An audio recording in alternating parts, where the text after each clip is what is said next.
여러분 안녕하세요. 추석 연휴 잘 보내고 계세요? 예.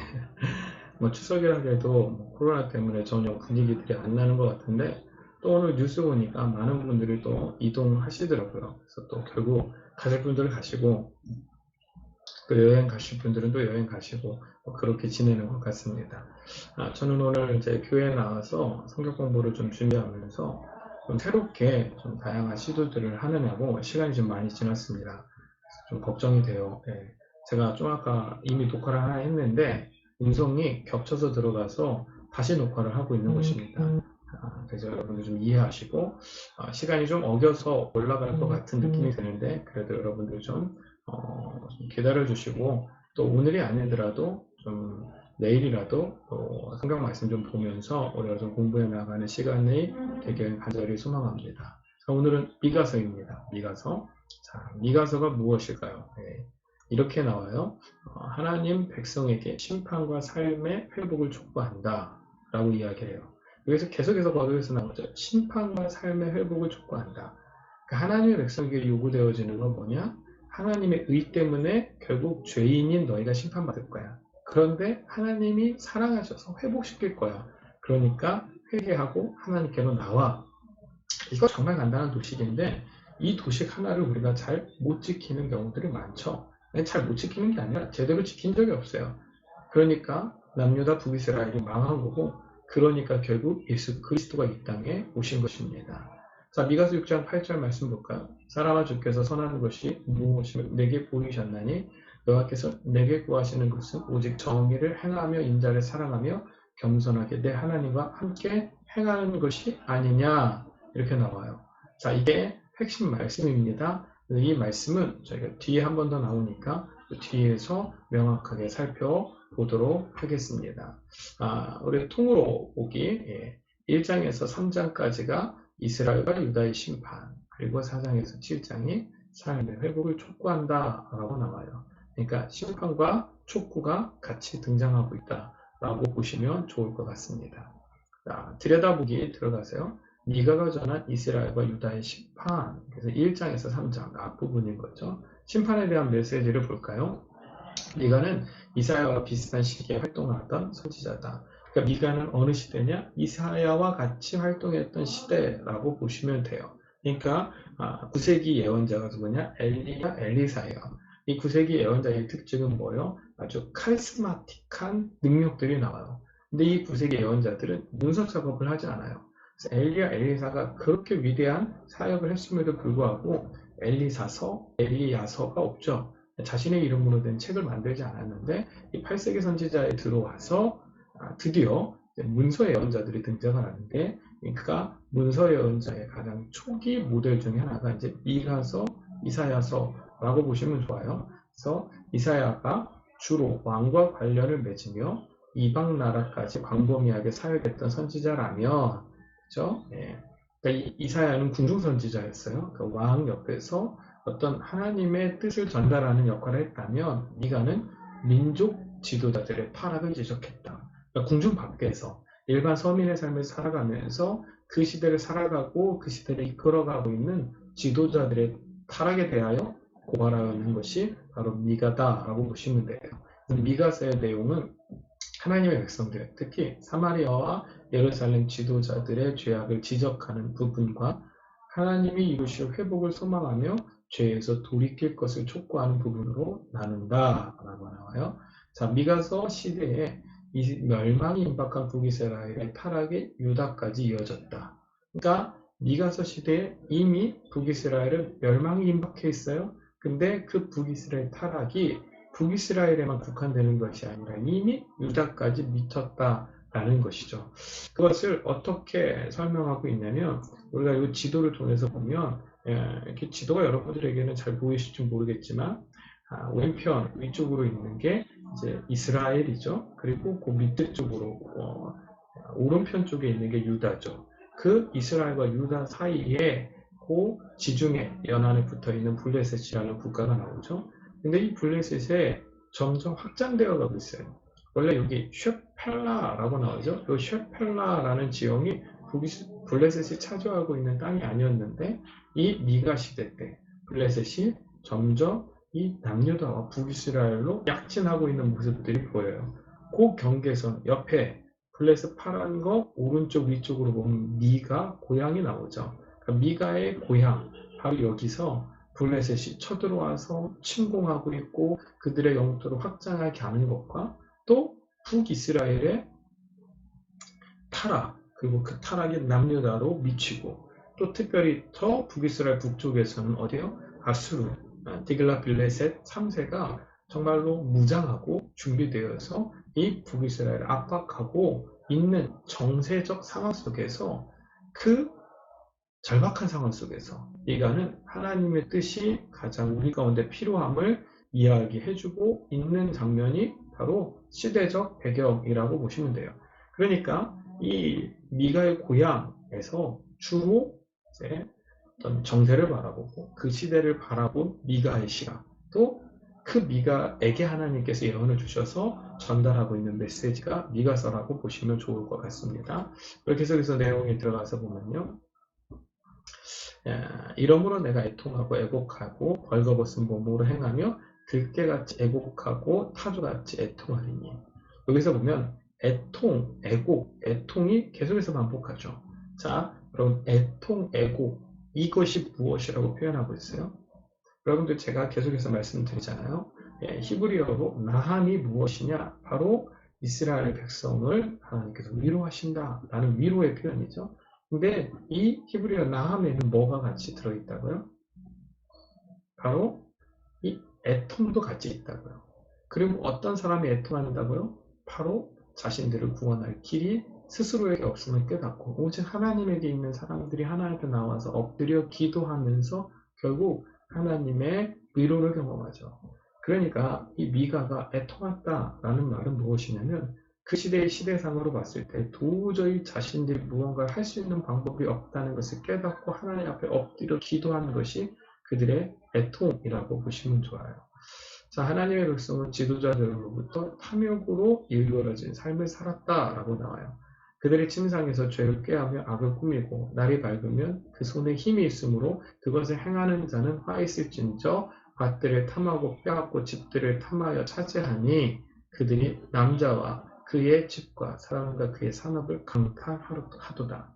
지금 무슨 이야기하고 있어요? 그들 어떤 사람이요? 백성의 지도자들. 근데 그 사람들이 탐욕스러워요. 그래서 백성들을 돌보는 게 아니라고요. 그들의 밭을 빼앗고 집을 빼앗고 그들의 산업을 강탈했다라고 이야기를 하고 있어요. 이것이 지금 미가 시대에 하나님의 눈으로 본 이스라엘 백성들의 타락이에요. 그럼 지도자들이 잘못했네. 그 사람들이 정치적으로 잘해야지, 윤리 도덕적으로 잘해야지 라고 우리가 생각할 수 있어요. 우리 좀 더 가서 제가 정리할게요. 자, 그 밑에 보면 더욱 심각한 것은 그들이 하나님의 말씀을 전하며 그들의 삶을 지적하는 선지자들을 핍박했고 누가요? 지도자들이 하나님의 올바른 말씀을 선포하고 있는 선지자들을 핍박했어요. 많은 선지자가 타락하여 악을 행하는 지도자들을 감쌌다. 또는 악을 행하는 지도자들을 감싸고 괜찮아? 당신 하나님의 뜻에 잘하고 있어? 아니 힘이 있으면 남의 것을 빼앗아도 되지 그게 하나님의 뜻이야 라고 가르치는 선지자들이 많이 있었다라는 거죠. 자, 그들이 말하기를 너희는 예언하지 말라. 이것은 예언할 것이 아니거늘 욕하는 말을 그치지 아니한다 하는도다. 그러니까 하나님의 말씀을 하는고 그들을 비판하고 잘못돼 가고 있는 시대를 향하여 정말로 제대로 된 메시지를 전하는 것들을 욕한다 라고 이야기하고 지금 예언할 때가 아니야. 지금은 기도할 때가 아니야. 지금은 예배할 때가 아니야. 지금 우리 가운데 필요한 것은 물질의 풍요함이고 지금 우리에게 필요한 것은 철학적 지식, 철학적 사고의 풍성함이고 지금 우리에게 필요한 것은 더 좋은 정치 개혁이야. 아니에요, 여러분들. 이게 아주 심각하게 잘못되어 있는 모습들이에요. 성경이 그걸 우리 가운데 고발해주고 있어요. 볼까요? 내 백성을 유혹하는 선지자들은 이에 물 것이 있으면 평강을 외치나니 이게 무슨 얘기예요? 이빨. 그러니까 자기 입에 뭔가 가득 채워져 있어요. 뭔가 먹을 것이 있어요. 그럼 평강을 외쳐요. 아 괜찮아, 좋아, 잘 되고 있어, 잘 살고 있어. 근데 그 입에 무엇을 채워주지 아니하는 자에게는 전쟁을 준비하는도다. 이런 선지자에 대하여 여호와께서 이르시되. 그러니까 자기 입에 무언가 이권이 있고 입에 물 것이 있고 풍요가 있으면 괜찮아, 우리 잘 가고 있어 라고 이야기를 하고요. 자기 입에 무언가 채워지지 아니하면 전쟁을 준비하고 자기를 비난하고 비판하는 사람들을 향하여 대항하여 싸우는 것들, 그것들이 지금 선지자들의 모습이다 라고 고발하고 있는 거예요. 자, 하나님의 주권을 무시하며 살아가면서도 자신들에게 아무 문제가 없을 것이라고 확신하는 그들에게는 심판이 임할 수밖에 없다라는 거죠. 이 말씀의 핵심입니다. 미가서 3장 11절에서 12절 보면 그들의 우두머리들은 뇌물을 위하여 재판하며 그들의 제사장은 삭슬 위하여 교훈하며 그들의 선지자는 돈을 위하여 점을 치면서도 여호와를 의뢰하여 이르기를 여호와께서 우리 중에 계시지 아니하냐 재앙이 우리에게 임하지 아니하리라 하는도다. 이러므로 너희로 말미암아 시온은 갈아엎은 밭이 되고 예루살렘은 무더기가 되고 성전에 사는 수풀의 높은 곳이 되리라. 여러분 이 말씀이 이해되세요? 자, 여기서 핵심이 뭐냐면 시온은 갈아엎은 밭이 되고 예루살렘은 무더기가 되고 성전에 사는 수풀의 높은 곳이 되리라. 결국 나라를 빼앗기고 성전은 무너지고 회파당하고 결국 이스라엘 백성들, 북이스라엘과 남유다는 멸망하게 될 것을 이야기하고 있어요. 근데 왜 멸망하냐? 이게 핵심이 나와요. 너희로 말미암아 라고 나와요. 이게 핵심이에요. 뭐라고요? 너희로 말미암아. 자, 여러분들 너희로 말미암아서 이런 일들이 발생한다 라고 오늘 이야기를 하고 있는 거예요. 너희로 말미암아, 너희로 말미암아. 그럼 이 너희가 누구입니까? 바로 우두머리들. 그들이 누구예요? 뇌물을 위하여 재판해요. 왕인데 판결을 내리고 올바른 뜻을 위하여 살아가는데 백성을 위한 것, 정의를 위한 것이 아니라 자신의 뇌물을 위하여 재판하고요. 제사장들은 뭐요? 삭슬을 위하여 교훈해요. 하나님의 뜻을 하나님의 뜻대로 전하는 게 아니라 자기가 받은 자기 이권대로 자기 입에 무언가 물려진 대로 교훈을 전해요. 그래서 선지자는 돈을 위하여 점을 친다라는 거죠. 이게 뭐예요? 여러분들 우두머리 왕이에요? 제사장 선지자. 왕과 제사장과 선지자는 저희 교회에서 끊임없이 보는 뭐예요? 예, 맞습니다. 하나님의 뜻을 하나님의 나라 가운데 전하고 그 뜻대로 세우라라고 하나님께서 기름 부어 세우신 자들이죠. 이게 구약의 핵심 계층이라고요. 근데 그들이 하나같이 뇌물과 삭과 그리고 돈을 위하여 살아가고 있다라고 미가가 고발하고 있어요. 그러니까 결국 그들 때문에 너희로 말미암아 시온은 갈아엎어지고 예루살렘은 무더기가 되고 성전에 사는 수풀의 높은 곳이 된다라고 지적하고 있는 거죠. 이게 진짜 심각한 문제예요. 근데 안타깝게도 지금의 이 말씀이 정확하게 지금 이 나라 가운데 적용되고 있지 않습니까? 아니 정확하게 지금 우리 가운데 적용되어지고 있다고요. 하나님께서 하나님 나라의 근간을 세우고 이끌어가기 위하여 하나님께서 세우신 왕과 제사장과 선지자들이 하나같이 타락했어요. 자, 여러분들 이게 무엇을 말합니까? 여러분들 백성의 타락에 어떤 척도를 계산할 필요가 없어요.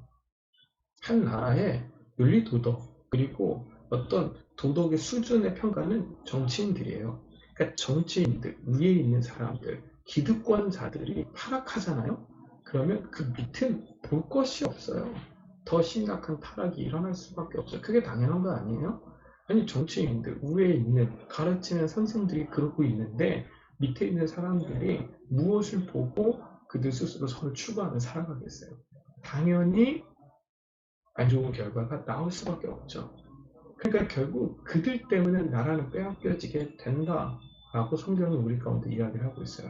그러니까 이 하나님 나라의 원리는 사라지는 게 아니에요. 하나님 나라의 원리는 계속 이어져요. 그래서 결국 그 원리대로 왕과 제사장과 선지자 역할들이 잘 이루어지지 않으면 나라는 멸망당할 수밖에 없음을 우리 미가가 고발하고 있어요.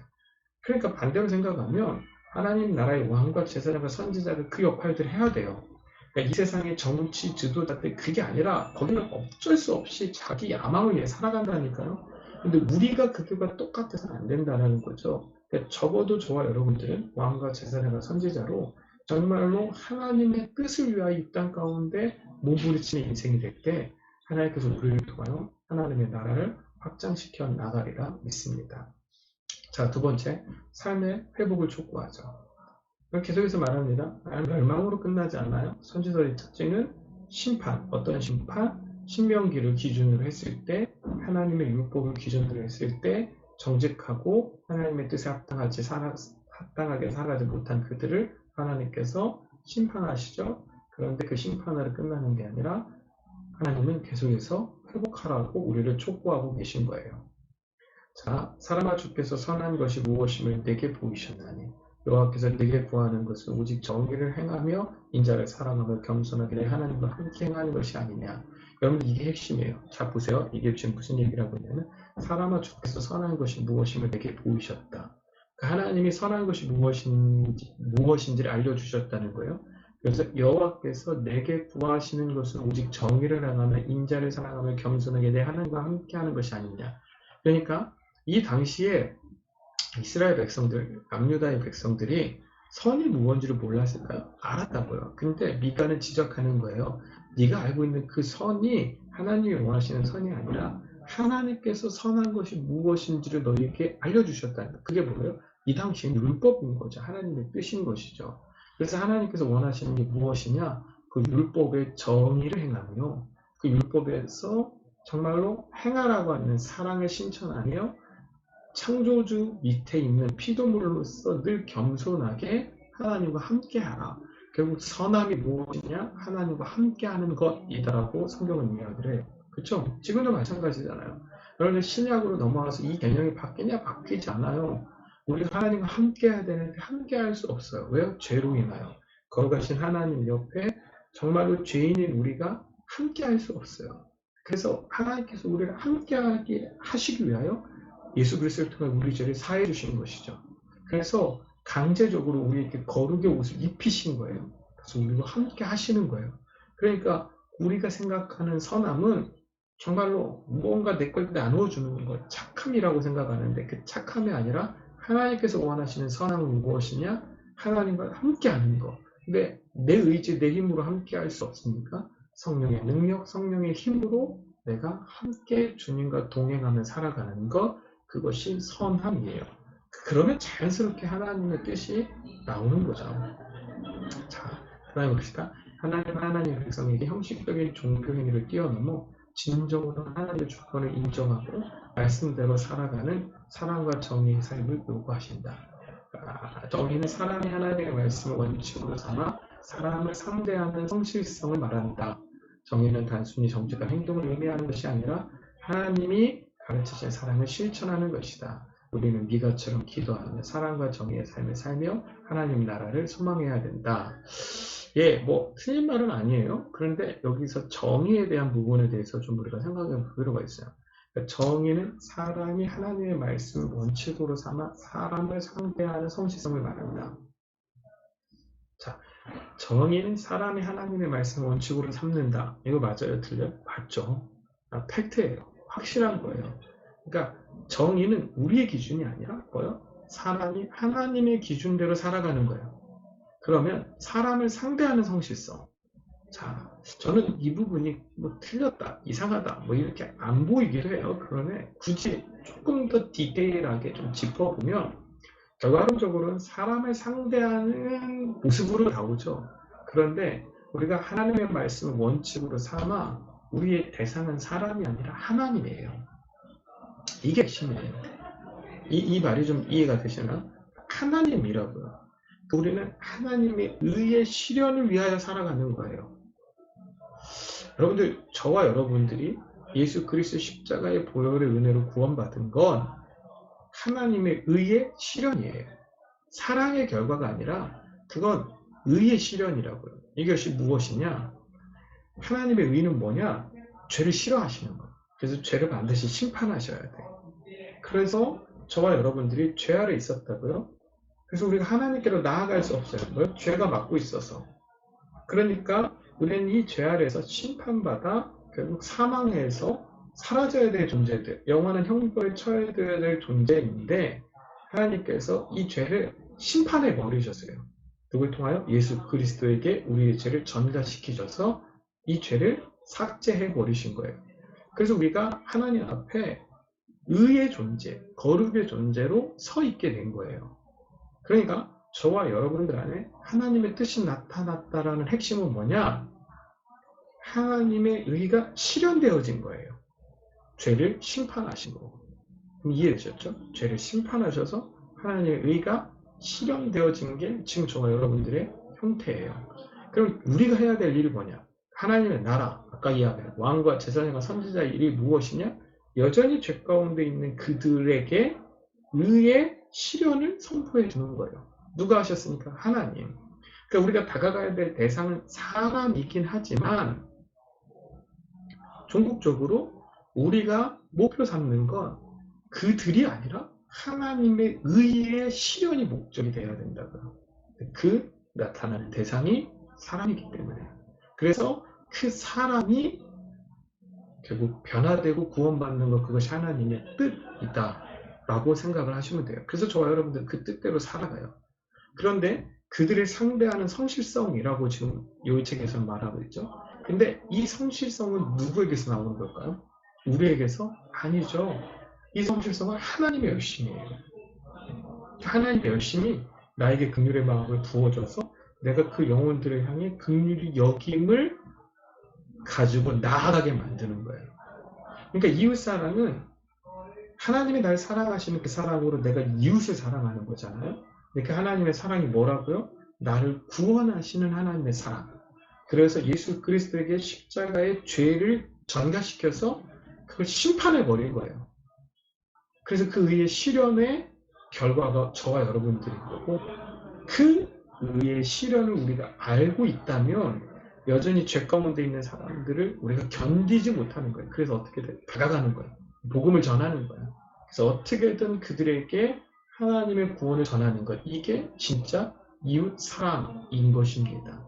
그러니까 사람을 상대하는 성실성이라고 표현하고 있는데, 이 사람을 상대하는 성실성이라는 것의 성실성은 우리의 성실함이 아니라 우리를 향해 끊임없이 자극하고 촉구하고 권면하고 계신 하나님의 열심의 성실성인 거예요. 하나님의 열심. 결국 하나님의 열심이 우리를 왕과 제사장과 선지자로 세우셔서 하나님 나라의 소망함을 이루려고 몸부림치신다라고 보시면 돼요. 오직 나는 여호와를 노려보며 나를 구원하신 하나님을 바라보나니 나의 하나님이 나에게 귀를 기울이시려다. 이 가사의 결론이 뭐예요? 나는 하나님 우러봐. 이거예요. 그렇죠? 내 대상이 세상?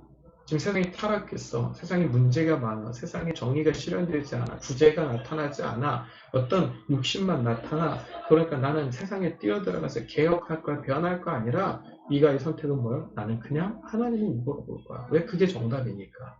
나를 구원하신 하나님을 바라보나니 나의 하나님이 나에게 귀를 기울이시도다. 아니 내가 들어가서 바꿀 수 있는 일이 아니에요. 그렇죠? 아니 왕도 못 바꾸고 대통령도 못 바꾸고 정치인들이 못 바꿔요. 이 나라 정치인 300명이 앉아서 제대로 된 정책 하나를 만들어내지 못하고 있어요. 그게 우리 현실이에요. 안타깝지만 그게 우리 현실이라고요. 그러면 제가 계속해서 이야기하잖아요. 우리는 또 다른 누군가를 세우면 새로운 무언가가 나타날 거 아니에요. 네가의 선택이 우리 가운데 필요한 거예요. 결국 우리는 하나님만 바라봐요. 그때 하나님이 우리의 기도에, 간구에, 우리의 탄식에 귀를 기울이셔서 하나님 이 땅 가운데 왕되어 주시면 이 나라는 하나님의 나라가 될 줄로 믿습니다. 결국 탄식하는 자, 부르짖는 자가 없어서 이 나라의 문제인 거지, 자꾸만 하나님 없는 정의, 하나님 없는 도덕과 윤리를 주장하거나 가르치지 않게 되길 간절히 소망합니다. 자, 정리하겠습니다. 하나님의 백성이 하나님의 주권을 거부한다는 사실은 그들의 삶을 보면 알 수 있다. 종교적 형식으로 그것을 감출 수 없다. 순종하는 자에게만 구원의 은총이 임할 것이다. 그렇죠? 지금 교회들이 예배 드린다. 이것이 종교적 형식이죠. 이것만을 가지고 그들의 삶을 평가할 수 없어요. 그냥 그들이 일상을 살아가는 그 모든 삶이 결국 우리가 하나님의 주권을 거부하고 있는지 인정하고 있는지를 그대로 여실히 보여준다라는 거죠. 거기에 한국교회를 비춰보면 그 기준에 비춰서 한국교회는 낙제점이 될 수밖에 없다. 그것이 지금의 우리의 현실이고 우리의 모습이다라는 것입니다. 절망스럽고 안타깝지만 지금은 그것이 우리의 현실입니다. 그러니까 우리가 하나님 앞에 기도하고 엎드려 돌이켜 돌아가야 될 줄을 믿습니다. 시대가 어떻게 난리를치든 그것과 상관없이 정말 우리는 하나님 나라의 기름 부음 받은 왕과 제사장과 선지자, 결국 그 왕이, 그 제사장이, 그 선지자가 온전한 역할을 감당하며 이 나라를 새롭게 변하여 하나님의 나라를 세우게 될 줄로 믿습니다. 여러분들 추석 연휴 잘 보내시고요. 추석 연휴 기간에 여러분들 좀 책도 좀 읽으시고 성경도 좀 읽으시고 또 많이들 안 움직이시니까 나는 시간들에 정말 영적인 에너지도 좀 보충할 수 있는 시간들 되시기를 간절히 바랍니다. 그리고 내일이 추석이니까 내일 모레 금요일 오전 10시 30분 좀 같이 기도하기 원합니다. 그래서 강요는 아니지만 저희 어노인트 교회 성도님들이나 또는 이 방송을 보시는 다른 교회 성도님들, 요즘 기도할 공간이 참 많지가 않잖아요. 기도원들도 문을 다 안 열고 있는 상황이라서 좀 오셔서 나라와 민족을 위하여 왕과 제사장과 선지자의 기름 부음을 위하여 하나님 나라의 확장을 위하여 같이 기도할 수 있게 되길 간절히 소망합니다. 그럴 때 하나님의 나라의 뜻이 우리를 통해 온전히 나타나게 될 줄로 믿습니다. 즐겁고 행복하고 하나님과 동행하는 그런 추석 연휴 되길 간절히 소망하며 제가 기도하고 마치겠습니다. 하나님 아버지 감사합니다. 오늘 미가서 말씀을 통하여 사회가 하나님 앞에 타락하고 나라가 하나님을 떠나는 모습들을 바라보았습니다. 그런데 그 핵심이 누구냐? 바로 우두머리 왕과 제사장과 선지자들이 그 중심에 있었습니다. 그들의 명예와 그들의 욕심과 그들 안에 있는 물질의 풍요함이 그들의 입과 그들의 눈을 가리어서 정말 하나님의 뜻을 이 땅 가운데 실현시켜 나가지 못하도록 막는 걸림돌이 되었습니다.